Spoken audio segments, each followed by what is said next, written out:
Hello, Oddlings.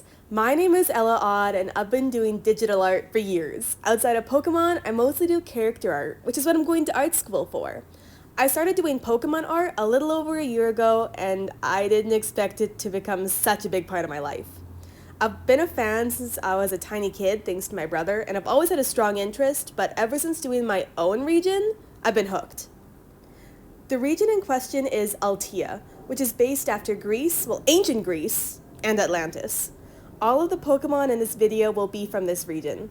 Despite not being anywhere near done with this region, I already have plans for a Canadian region called Kane. Now let's go into how I came up with these Pokemon. Lepidion is the second evolution I've made, as I started with Necreon. I was hit with inspiration for a fluffy moth evolution, and I knew I wanted it to contrast the other. I've come up with designs for all the missing types for evolutions too. Lepidion specifically is based on the mysterious Venezuelan poodle moth, and its shiny is a reference to the rosy maple moth. I knew the two things that had to stand out were its antennae ears and almost beehive-like tail, with a fluffy neckline to support. Luckily, I knew what I wanted in my head, so it was really just a matter of making it come to fruition.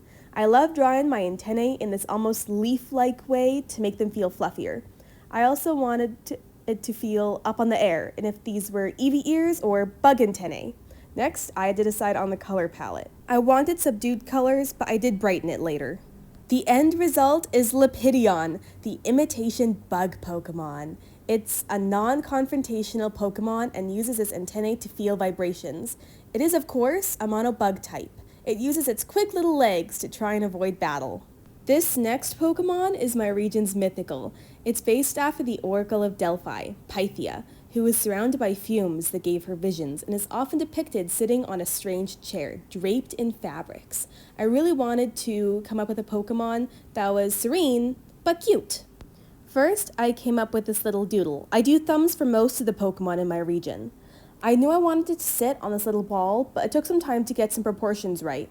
While I wanted to emanate the Oracle, I needed to make sure that everything still felt like a part of the Pokemon. A huge part of this were the cute little veil hands, making sure they felt animated. Its shiny's colors are more reflected of Pythia's clothes. The final touch was getting the gold to shine. I actually really love this Pokemon. Introducing Pythie, the Oracle Pokemon, Psychic Poison. This Pokemon resides in the city of Delphi, using its divination abilities to aid the citizens. It's theorized that the mysterious fumes wafting from the Pokemon can grant visions of the future. Its new ability is Seer. When using a super effective move against this Pokemon, it has a 30% chance to dodge. Why don't we see what's next? Okay, so this next Pokemon is actually part of an entire line. Pottery was a huge thing in ancient Greece. They specifically had these vases they called amphorae for storing oil, specifically olive oil, but I changed it to modern fossil fuel. Maybe the shinies are some of the few left that are still composed of olive oil. I knew immediately that I wanted curves. I took the handles of the amphora to make its hands. I wanted it to come off as a holier-than-thou spoiled kid, really sassy even though she's still young. The colors are a reflection of the actual browns that were common in Greek pottery due to the clay used. Most Greek pottery depicted stories. Maybe instead it depicts an ancient Pokemon. This is Oilot, the dripping Pokemon. It's a mono rock type. Oilot turns its nose up at passerbys, despite needing assistance if it wants to move. Oilot's evolution originally looked a lot different. It went from this little sassy, cute girl to a big-handed monster. While I may eventually use the design for something else, that just wasn't right for our sassy Goyle. Instead, since I knew I wanted Oilot to retain its femininity, I decided to let her break free from the pot instead of becoming more monstrous. It was a little tall at first, but I soon settled on this little stumpy design.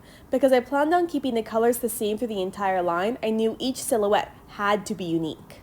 Its long arms defined the design, and I also gave her little angry eyes to show her new temper. You can still see the shape of Oilot in its hair. Plotted. It's gained the fighting type, as this Pokemon broke free from its pot to gain independence, now devoting its time to picking fights. So obviously, I can't mess up the final design now. I wanted to rein in the design, as if it had learned from its mistakes. What if instead of being snooty or aggressive, it's become more wise and defensive? The final evolution ends up rooted again. I think it's satisfied with this now, or able to get around when it really needs to. Its arms curl around itself, elegant and ready to defend. It's actually gained more pieces of pot, meaning it must have had to harvest them some way. The biggest change to the design is that it's finally opened its eyes. It's learned not to be so cocky, but it's watching you now, as I made sure to include many, many eyes. This is Platoil, a rock-fighting type. This Pokemon watches you with its wide eyes, mirroring the mysterious beast depicted on its coverings. No Smoliffs were harmed in the making of these Pokemon. This is one of my absolute favorite lines that I've designed, and I really hope that you enjoyed it too. Thank you so much for taking the time to watch. I'm Ella Odd, and if you'd like to see more of my work, I'm odd_designs on all platforms. Make sure to leave a like and tell me which Pokemon was your favorite.